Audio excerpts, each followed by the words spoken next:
Hoje nós trazemos o quadro Fala Defensoria e nessa semana vamos discutir um assunto que mexe com o bolso de muita gente e causa transtorno na vida de muitas pessoas e famílias. Sabe qual é? É o superendividamento. É isso mesmo. Superendividamento é a situação em que o consumidor não tem condições de arcar com todas as dívidas que contraiu, sem comprometer o mínimo para a sua sobrevivência. O histórico de endividamento das famílias no Brasil atingiu um novo recorde em 2023. São vários os institutos que monitoram os indicadores de inadimplência no país e todos eles têm apontado na mesma direção, do crescimento dessa situação. De acordo com o Banco Central, a inadimplência subiu 4,2% em março de 2022 para 4,7% em abril de 2023 e atinge mais de 48% de famílias somente com dívidas bancárias.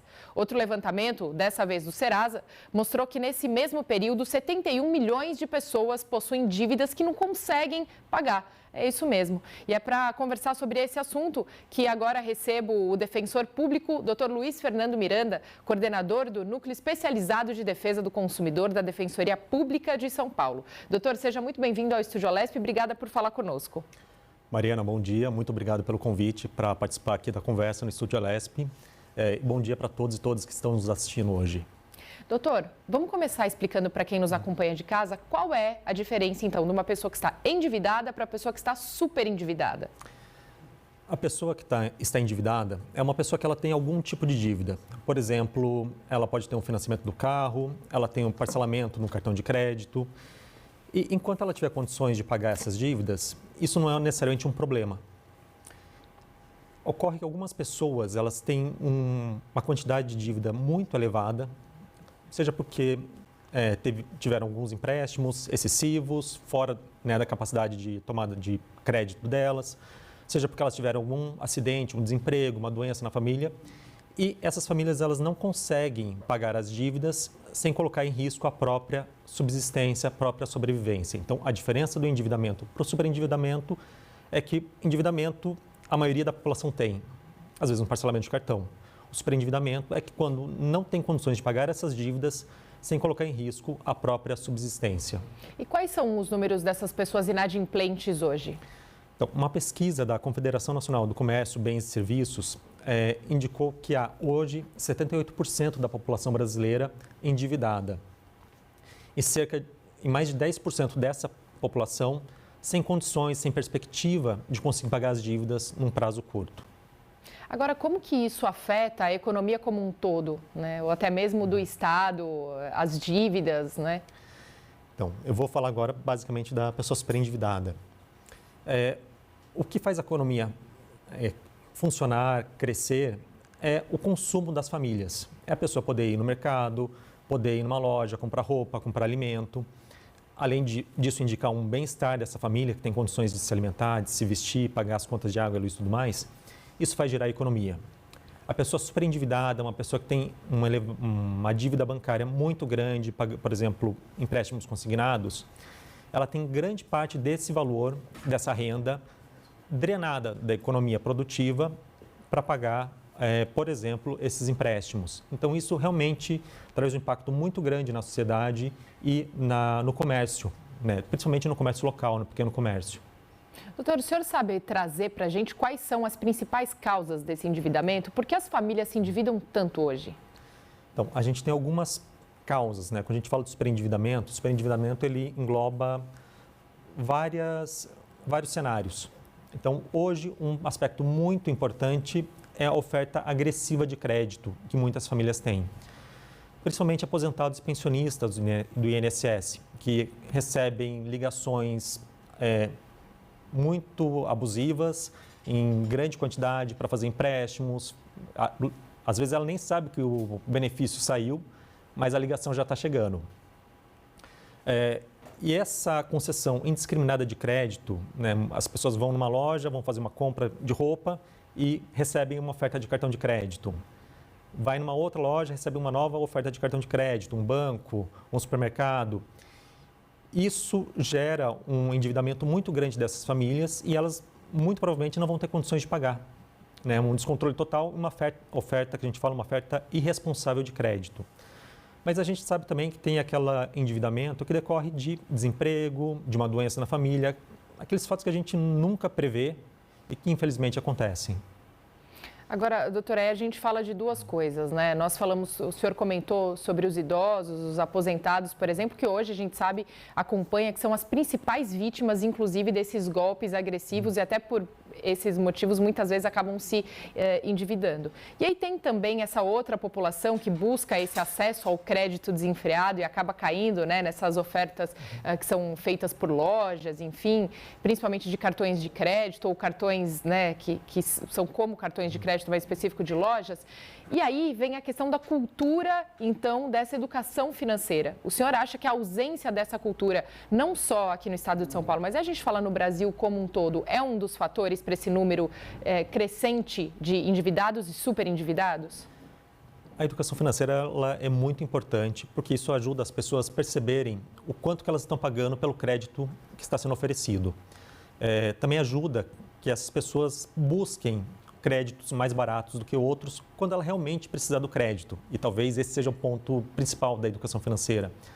A pessoa realmente precisa do crédito? Será que não seria o caso de tentar poupar um pouco para fazer uma compra à vista com desconto? Enfim.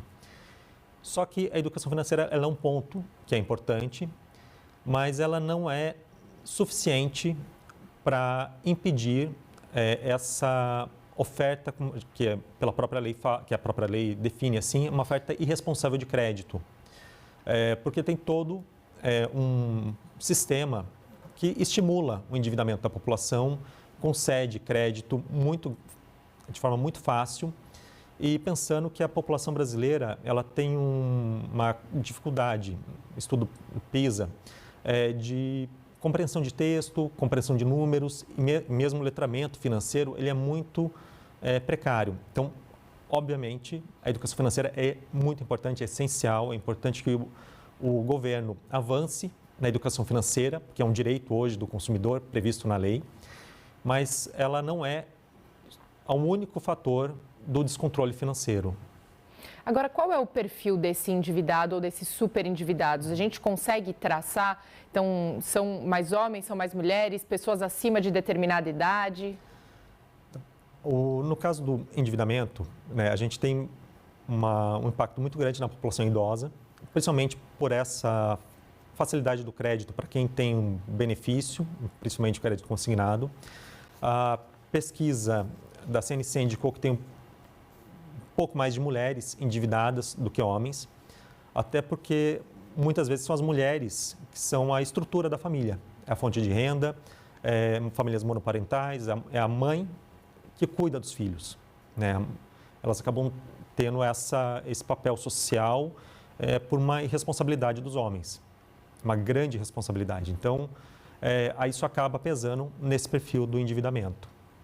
E vamos trazer então um pouco para a Defensoria realmente e para o papel dela, né? Qual é a atuação da Defensoria dentro de todo esse cenário? Se essa pessoa estiver endividada ou super endividada, precisando renegociar, sendo acionada com o nome, né, indo para bancos de crédito, como que ela deve acionar então essa Defensoria e como vocês podem ajudar? Se a pessoa ela tomou crédito, ela não está, ou não só tomou crédito, esse é outro ponto, né? Quando a gente pensa no superendividamento, ele é dívida de consumo em geral. Então, às vezes, uma dívida elevada de consumo de energia elétrica, de água, principalmente na época da pandemia, que as pessoas perderam emprego e precisaram ainda usar esses serviços. Essa pessoa ela pode procurar serviços públicos, a Fundação Procon, por exemplo, e a Defensoria Pública, para que a gente possa analisar os contratos, verificar se é uma situação de superendividamento. Como eu falei, nem todo endividamento é superendividamento, nem toda impossibilidade de pagar a parcela significa que a pessoa está superendividada, para que a Defensoria possa também fazer uma análise por exemplo, se tem juros abusivos, se tem alguma ilegalidade no contrato e, caso seja constatada uma situação de superendividamento, a lei hoje prevê a possibilidade de uma repactuação dessas dívidas, de uma maneira que a pessoa possa pagar, mas sem que ela comprometa a própria subsistência, que ela continue ainda tendo uma vida digna para fazer esse pagamento. E aí, por quais canais essa pessoa pode entrar em contato com a Defensoria? Então, para entrar em contato com a Defensoria, ela pode procurar entrar pelo site da Defensoria Pública do Estado de São Paulo www.defensoria.sp.def.br e também ela pode ligar para o 0800, serviço 0800 773 4340, para poder agendar um atendimento na Defensoria Pública. E antes da gente encerrar, doutor, é importante a gente falar também para quem nos acompanha de casa que esse trabalho da Defensoria é sem custo para a população, é gratuito. Mariana, agradeço até por ter feito essa observação, porque isso é essencial. A Defensoria Pública é um serviço público que já é custeado pela população, por todos os cidadãos, cidadãs. Então, ela não tem custo algum para quem procura a Defensoria Pública. Então, e aí também é um outro ponto que, só para ressaltar, claro. A Defensoria Pública, ela atua para aquela população que tem renda familiar até 3 salários mínimos como regra. Há situações que isso pode ser analisado no caso concreto, eventualmente uma pessoa super endividada, que ela não vai ter condições de pagar um advogado ou advogada, eventualmente não tem condições, excepcionalmente ela pode ser atendida pela Defensoria Pública também. Então, essa não é um serviço universal, né? Mas é para aquela população que mais precisa desse serviço. Perfeito. Nós agradecemos demais aqui esse bate-papo, as explicações. Hoje nós conversamos com o defensor público, Dr. Luiz Fernando Miranda, coordenador do Núcleo Especializado de Defesa do Consumidor da Defensoria Pública de São Paulo. Doutor, muito obrigada, viu? Mariana, muito obrigado, agradeço o convite. Então, muito obrigado. Até a próxima. Até a próxima.